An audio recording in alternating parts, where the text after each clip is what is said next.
Hey, this is Jamey with Stillmeyer Games, and I'm here on my new camera that kind of washes me out from the light coming through this window, but it's a lot brighter than before. Today, I'm going to talk about Paladins of the West Kingdom, which I just played for the first time last night and had a lot of fun. This is a great, deep, strategical Euro game. And it has two favorite mechanisms that I want to mention, both of which are contained in this little bag that each player gets. The first are these cards. These are the Paladin cards in the game. Each player has an identical deck of 12 Paladin cards, but you shuffle these cards at the beginning of the game. And at the beginning of each of the 7 rounds, we played a 3-player game, maybe that varies by player count, you draw 3 of these cards. You look at them, you choose one to activate for this round, which I'll talk about in a second. You'll choose one to put on the bottom of the deck, meaning you're not going to see it until much later in the game, and one you'll put on top of the deck, which means obviously you're going to see it at the beginning of the next round, so you can plan ahead a little bit. I love this. I mean, that little choice right there is so interesting. It's so great. I love that element of choice, that you're deciding what I want right now, what I don't really care about, and what I want, the thing that I want an option for in the next round. I love that choice. But I also really love what the cards actually do. They do some mechanisms that I'm not going to go into because they're a little bit too complicated to explain. They involve like the meeples that you get and some temporary boosts that you get. But the thing that I really like the most is down here, which is a little extra ability that points you towards a specific action that round. I mentioned that there are 12 of these cards. There are also 12 different actions in the game until later on in the game when you open up some new action spots. But for the most part on your player mat, you have 12 different actions. Each one corresponds with one of these cards.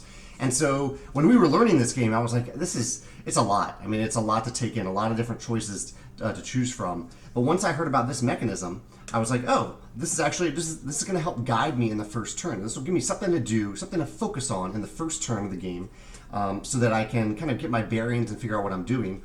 And then the next round, I can open up my options. I have more options to choose from, and something else to focus on. And now I understand more of the game, so I'm not just going to focus on this one thing. I'm going to expand the breadth of the choices, the things that I'm doing. But I just love that these give you a choice, give you a focus, an interesting choice, and then something to focus on in that current round. Just really, really cool. I absolutely love this. This is one of the best mechanisms of 2019, I think. The other mechanism, it's a fun thing. This has been done in other games, but I just got to focus on it because it is really, really cool. It's something that I've seen in Orleans. Scythe has a version of this. Basically, one of the actions you can take is called the develop action.